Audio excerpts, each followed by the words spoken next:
No, you don't do it like that. Hello! Hello, we're Nerdpool, and today we're bringing you just some quick thoughts about Hellboy and Hellboy: The Golden Army. Let's go to the synopsis. If you are squeamish about spoilers and wish to avoid them, please hit the annotation in the screen now. They didn't click it? They didn't click. Are you really sure? They're still here. Are you really sure? Okay. They're sure. No stopping them. Okay, Hellboy 1. The movie begins with a team of American soldiers and an English scientist, Trevor Brum. They are aiming to sabotage a Nazi mission. Now, the Nazis are using Rasputin, the mad monk, to summon the Ogdru Jihad, the seven-headed dragon who will end the world. Now, they do manage to sabotage the mission in that it doesn't bring through the dragon. However, they do manage to create a portal, and instead, Hellboy comes through. So it cuts to later on. Hellboy is now grown up. He works with the BPRD, that's the Bureau for Paranormal Research and Defense. It cuts to the BPRD hiring a new agent who is tasked essentially with babysitting for Hellboy. They go out to find out that essentially Rasputin is back after having been sucked through the portal and crushed rather disgustingly in the first scene. And he's back and he's summoning demons to try and either bring about the end of the world or rule it or something. It's not really clear what he thinks he's going to get out of this. Hellboy turns out to be a key part of it, and I won't give that away. He turns out to be a key part of Rasputin's plan. It has giant squid monsters, it has crazy Russian monks, and what more could it possibly want? Hellboy 2, The Golden Army. In this one, we see the return of all the previous characters, minus Trevor Brum, of course, who died tragically in the first film. We also get a new character. His name is Johann Kraus. Now, if you've seen any of our BPRD stuff, you know that Johann Kraus is my favourite character, so it's great to see him in it. Now, it progresses along a lot of the characters a lot more, but the plot is a lot less fun. It isn't very clear where it's meant to go. It concerns like this underworld prince who has a twin sister, and the twin sister falls in love with Abe, and Abe's very, mopey over her. And the prince has a plot that concerns her, I think concerns her being killed, as far as I know. They go and fight the prince and they beat him. Also, there's a lot of conflict between Hellboy and Johann, and that's quite funny. Oh, the Golden Army, that name refers to these giant clockwork robots made of gold. A giant stone fist comes in handy beating them. Okay, that's more or less the synopsis. You can take your fingers out of your ears now and stop crying. What do you think of the first film, Primek? I quite enjoyed the first film. I liked how they portrayed the character of Hellboy. He had quite a few hilarious moments throughout the film. What would you say about the first film? What came across was, especially having read the books, is that it was nice to see Dark Horse, and the people writing it, able to get all the concepts and without ruining it, jumble them around a little bit, not actually trying to be faithful to the comic books and not trying to tear away from them either. Who was your favourite character? I would have to say Hellboy, because as I said, he was quite hilarious. I just like him as a character, his sort of gruff exterior, which is also portrayed in his big stone fist. Who would you say your favourite character in Hellboy was? I really want to agree with you, but I think I should point out that I did also enjoy Abe's character. I do like Abe. I like Abe a lot in the books, but I'm not sure I liked him so much in this. So I'm going to agree with you, but also point out that Abe is great. Who would you say gave the best performance? I'm going to follow through here and say Ron Perlman, who portrayed Hellboy in the film. That was a surprising answer. I don't know. Absolutely. You're just shocking everyone today. I haven't read the comics, but just to a film-going audience, his performance was about pitch perfect for hilarity. And when you read the books, you just see, when you read the books and you watch the movie, you just see, it's just the character has just walked off the page. It's great. Who would you say was the best performance in the film? Ooh, I want to say the guy who played Tom Manning. I've seen him in loads of things, but I still don't know his name. And so there's some very funny stuff, when he has to interact with Abe and Hellboy.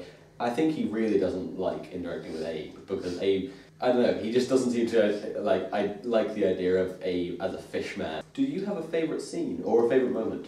As you were saying just a moment ago with Tom Manning, I did quite like a scene in the film where Hellboy is lighting a cigar with a Zippo lighter, and then Tom Rainey just goes, "No, no, you don't do it like that." He teaches Hellboy how to light a cigar properly, which I thought was quite hilarious. And there was also a bit with the shoehorned in love interest with Liz and Hellboy, where this 9-year-old starts giving Hellboy advice on how to interact with Liz. Oh, that's wonderful. Could you pick out any other favourite scenes or?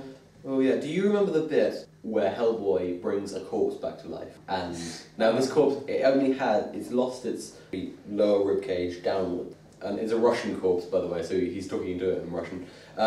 And he's reanimated it, and he just sort of gives it a piggyback and gets it to guide them to this underground lair of Rasputin's. And that's very good because, for one thing, the corpse is very rude to everyone, but no one speaks Russian except for Hellboy, and so he's just telling it to shut up and stuff like that. I love the bits with the corpse. I thought you're very right about that bit with the cigar as well. I thought it was sort of a nice balance of touching and funny. Your score out of 10? I would say I'd give Hellboy 87. I quite enjoyed it. There could be some better films, but it's a good film. Having read the books, it was really enjoyable for me. I did really like this one. It's just really fun. I know some people really didn't like it, but I just thought it was great.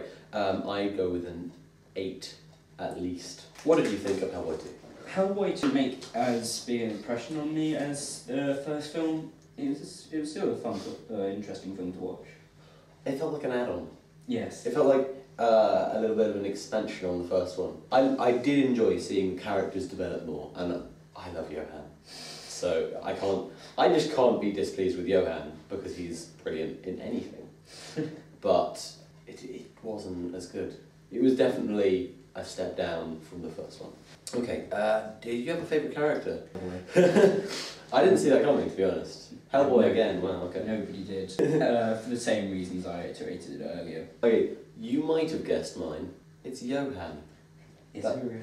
Yeah, that's just shock horror, to be honest. Okay, no, I thought Johan's great. He's my favourite character in BPRD. Like I said, although there was character development from other people, they weren't so nice to have on screen. Could you pick out a best performance? I can only think Johan, but I haven't actually looked up who the actor who played him was. Obviously he wasn't an on-screen performance because he was CGI all the way through, being a ghost in a suit. Yeah, but his voice acting was very good. I'm going to predict your favourite performance, and prepare to be amazed.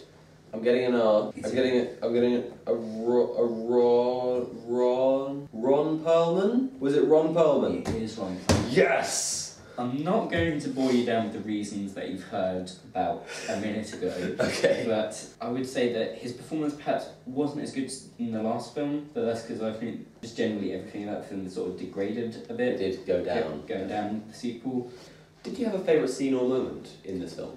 There is a particular scene that I quite liked, and it's with Tom Manning again, and he's talking about how bad Hellboy is undercover, and he's talking about that Hellboy is posing for pictures, writing autographs, and one thing that links with us is that he even made quite a few performances on YouTube, which I thought was quite hilarious to link it to a wider outside culture reference.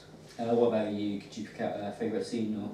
I can pick out 3. First good moment would be when Johan and Hellboy are going through this paranormal world, this like subculture living. I think it's like in New York or somewhere. It's an urban place anyway. They go up to this woman who appears to have a baby growing out of her, and Hellboy asks them some information. The baby talks to them a little bit, and then Hellboy, good kid, and leaves. And then Johan comes up and says, something like, "What a lovely baby," and then the baby says, "I'm not a baby, I'm a tumour." And it's like, what? The second good moment was most certainly, Hellboy and Abe get very drunk and listen to Can't Smile Without You, because it's very funny.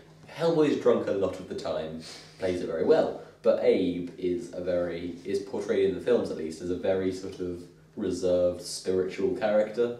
So to see him drunk and depressed and pining after a woman is very good. Alright, and the third good moment was the growing conflict between Johan and Hellboy reaches a climax when Hellboy insults Johann in some way. His ectoplasm leaves the bodysuit that he's in, and Hellboy's like, what? And then he beats the shit out of Hellboy. Because Hellboy can't hit him back because he's gas, he's a ghost. And then it's in front of these lockers, and he's using these locker doors to just like slap him. It's great. Alright, do you have any last thoughts on this film? I will say that while it may not be as good as the first one, it's still a good ride to go on. If you enjoy the Hellboy character, the first Hellboy film in particular, it's very possible you'll enjoy this film. It's got something there for everyone. It's got, as you said, it's got some golden moments, but it is held together with Pritt stick. If you're a Hellboy fan, and if you've read the books, and you've watched number 1, you will want to see this film for completeness. However, if you are not a Hellboy fan, and you're thinking, what's a good movie to watch?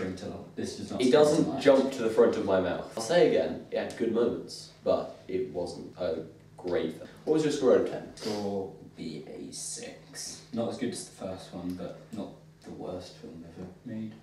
I'll go down 1, same as you. I'm going to go down to a 7 because it wasn't as good as the first one. Okay, still quite a high score to be honest, but that's just because I love Hellboy. And we'll go over to our Goon review just now, which again is just me and Chromac, to give you our thoughts. And we can only have good things to say because Goon is just great. So we will see you then. See you soon. Bye. Bye.